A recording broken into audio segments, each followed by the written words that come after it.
A Conferência Mundial do Clima, que está sendo realizada na França, tem discutido muito o problema do desmatamento. E o Brasil está no foco desse assunto. Há pouco mais de 10 anos, o Globo Rural acompanhou o replantio de uma floresta inteira feito pela mão do homem. O repórter José Hamilton Ribeiro voltou a Mogi Guaçu, São Paulo, e agora mostra pra gente os resultados desse trabalho.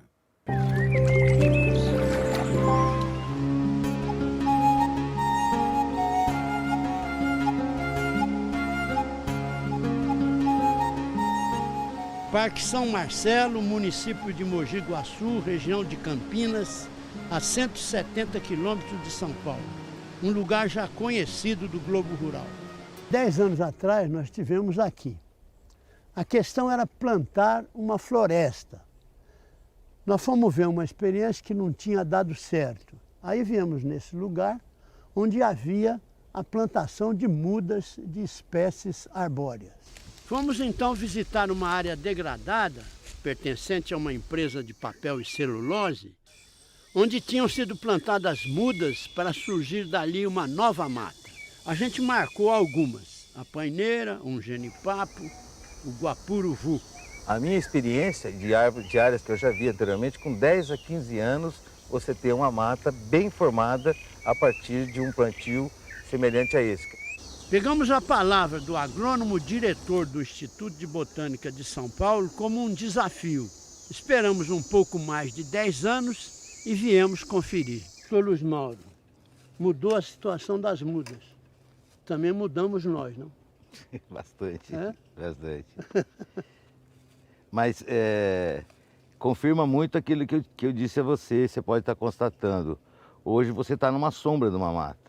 Há 10 anos atrás nós estávamos ao lado das mudas, né? Sim. Mudas da nossa altura, digamos assim, mas que estavam ali há pouco mais que um ano, no início do seu plantio. E naquela época eu disse a você, na tua pergunta, que apostava que depois de 10 a 15 anos nós íamos encontrar isso que você está podendo ver aqui. E inclusive vão poder checar algumas daquelas mudas, aquelas espécies que você mostrou na última matéria e o porte que elas estão aqui hoje. Uma delas foi o genipapo. Isso mesmo. Vamos procurar esse genipapo. Só que nós vamos ter que pôr a perneira para chegar lá perto com proteção. Perneira é por causa de cobra. O fato de existir cobra e comida para ela é sinal de que a mata é sustentável. Vamos então ver o genipapo lá. Esse é o genipapo aí, Zé. Que a gente viu mudinha. Lembra? Desse tamanhinho assim, menor que nós. É. Olha agora. Já deu fruto? Seguramente já Seguramente já, pelo porte dele, a gente está vendo aí. Já deu fruto e provavelmente pode até ter algum filhote por aí, de regenerante. Muitos projetos de fazer uma mata virgem fracassam por não levar em conta duas situações. Primeiro, plantio de mudas no mínimo de 80 espécies diferentes para garantir a diversidade. Segunda, dentre as mudas, tem de haver as espécies primárias e as secundárias. Primárias são plantas de ciclo curto, mas de rápido crescimento. Elas vão proteger com sombra as espécies secundárias ou definitivas. As secundárias crescem lentamente, mas seu ciclo de vida é longo, contando-se às vezes por séculos. Na mata virgem, as árvores secundárias estão quase sempre isoladas, não formam colônias. É uma forma de defesa. No caso de doença, morre um pé aqui, outro ali, sem afetar a diversidade. Nas matas plantadas, procura-se imitar a natureza. No caso dessa reserva particular do Patrimônio Natural, RPPN, foram plantadas 101 espécies diferentes de árvores, entre primárias e secundárias. Quando a gente olha assim de cima, dá para observar como ela já está bem formada. Nossa, a paineira cresceu, hein? Olha o tamanho dela, Zé. Que coisa maravilhosa. Ela tem os espinhinhos, tá vendo? Né? Mas ela não é tão espinhuda como as outras espécies. E essa é uma espécie secundária. Essa é uma secundária. Essa é típica, importante na Mata Atlântica. Ela floresce, atrai muita fauna e ela vale a pena ter no conjunto das espécies que formam a mata, porque a presença dela é natural. Dr. Luiz Mauro também nos leva até uma outra espécie marcante nesse processo de regeneração da mata, o guapuruvu. Agora, e o guapuruvu que a gente viu, que estava assim com uns 2, 3 metros de altura? Veja o porte desse indivíduo. Talvez você precisa fazer muita força para ver a copa, de tão alto que ela está, né? A gente estima uma altura perto de 25 a 30 metros. Ele, provavelmente, foi um dos indivíduos mais importantes no início da formação dessa floresta, porque ele funcionou como um poleiro natural dentro da floresta para essa fauna associada. Outro aspecto importante na formação da mata é a serrapilheira. Essa camada de folhas, brotos e pedaços de ramos que se deposita no solo e vai formando uma camada de matéria orgânica. Quanto maior essa camada, mais nutrientes no solo. Quando isso aqui atinge essa altura assim, para chegar na terra, de 10, 15 centímetros, significa que ela está num estágio muito importante, muito bom. Bióloga Regina Tomoko trabalha com o chamado subbosque. E ela veio examinar se nessa floresta plantada em Mogi Guaçu já existe presença do subbosque.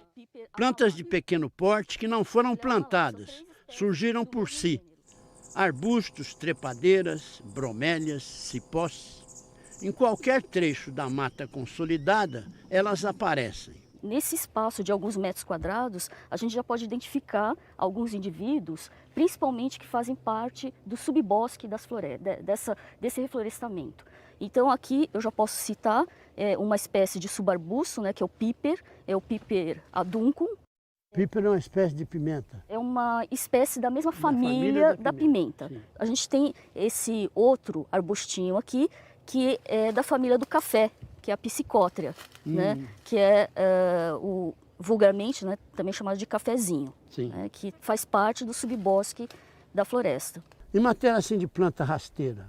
Então, em termos de planta herbácea, nós podemos ver, né, mais adiante ali, espécies de gramíneas, né? Porque, por exemplo, as gramíneas, elas não são, nem todas as gramíneas são exóticas e invasoras. A gente tem aquelas espécies que também são nativas, né, e são importantes para o nosso ecossistema. Quando a noite chega, é hora de uma caçada. Será que essa mata feita à mão está atraindo a fauna? As redes foram armadas no entardecer e os morcegos, que enxergam pouco, foram caindo. Professor Ariovaldo Pereira, que faz a pesquisa, tem a luva e o jeito de pegar morcegos sem perigo. Então, professor Ariovaldo, que morcego é esse? Esse é um morcego frugívoro, conhecido como morcego do figo.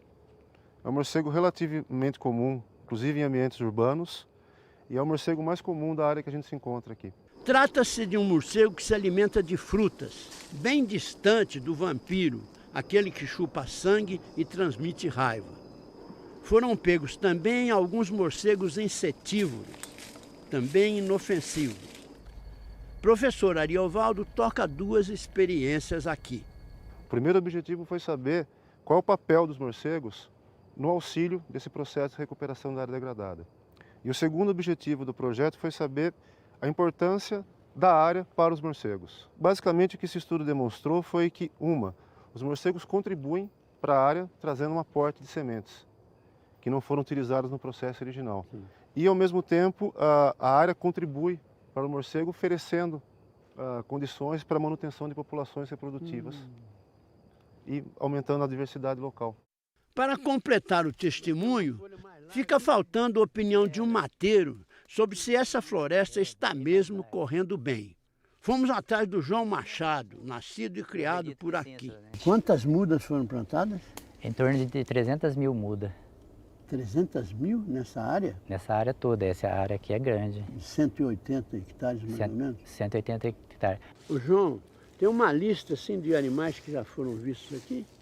Tem sim, Zé. Foi encontrado vários tipos de animais aqui dentro da RPPN, como veado.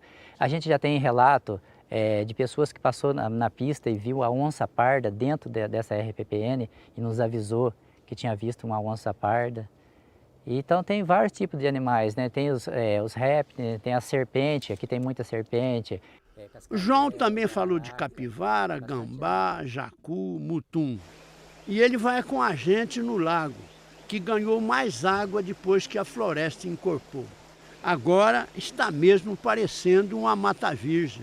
Uma bela floresta. É uma bela floresta. Nessa região aqui, isso, tão valorizada. Exato, e a maior parte dessa área é tudo plantio. No final da reportagem, outra vez a palavra do diretor do Instituto de Botânica, naquela época e também agora. Quais são assim, os itens que mostram que essa floresta está bem desenvolvida, está complexa, está dinâmica? Primeiro é a constatação do que a gente chama da florística daqui, das espécies que estão presentes aqui. Sejam aquelas que nós plantamos, sejam aquelas que foram trazidas pela fauna, ou que se associaram, ou que se regeneraram naturalmente que vem aqui. Pelo vento. Pelo vento, pela fauna, por diversas formas e que estão consolidando. Esses são alguns indícios que mostram que realmente essa floresta está atingindo um equilíbrio dinâmico e, como eu te disse, eu posso considerar que não tem retorno, né? Ou seja, daqui é para sempre cada vez melhor. Relembra, Dr. Luiz Mauro, a árvore é mortal. Completa seu ciclo, fenece, surge outra em seu lugar. Já a floresta, essa é perene, a menos que haja contra ela uma violência. Quanto a essa mata plantada, a cada ano ela estará mais vigorosa, as árvores mais altas, troncos mais grossos, mais galhos, ramos, folhas, flores, frutos. Mas isso não significa que é necessário esperar 100 anos para vê-la em seu esplendor. Na verdade, precisa de menos tempo. Quer dizer, havendo vontade e meios para isso, o ser humano pode plantar o que muita gente chama de mata virgem e, com alguns anos à frente, descansar na sua sombra ou ficar ali ouvindo o canto dos passarinhos. Pode curtir a sensação de que contribuiu com a natureza para sempre.